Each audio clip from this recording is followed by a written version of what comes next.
दोसर के बात नहीं बुझे छही छोड़ी जब घर जाइला कूदै छही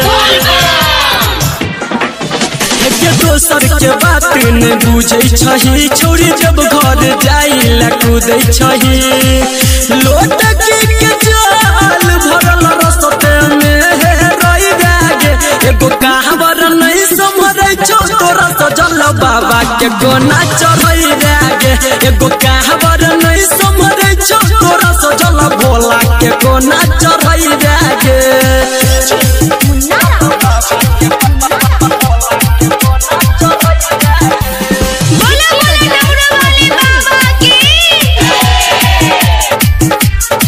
छो कंकर तो चलल न जाय छो एको डेगा आगे तोरा बढ़ल न जाय छो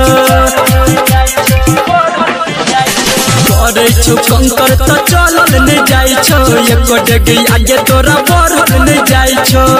धीरे धीरे देख तू तो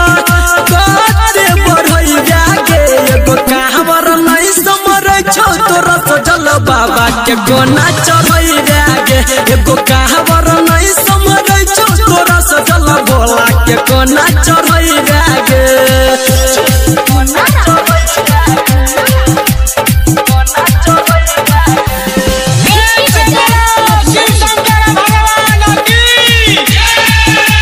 संदीप सुमन तोरा देतो पत साथ गे अभियो छो बाकी चलल भेल ने बाट गे इंद्रजीत सुनील तोरा देतो पत साथ गे अभियो छो बाकी पूरा भेल ने बाट गे राइटर विकेश कहबो ना बाबा के मनई गागे एगो कहावर नहीं समझै छो तोरा सजल बाबा के गोना चढ़ै जागे एगो कहावर नहीं समझै छो तोरा सजल भोला के गोना चढ़ै जागे के दोसर के बात नहीं बुझै छही छोड़ी जब घर जाइला कूदै छही लोट के जाल भरल रसते में रही जागे एगो कहावर नहीं समझै छो तोरा सजल बाबा के गोना चढ़ै जागे एगो कहावर नहीं समझै छो तोरा सजल भोला के गोना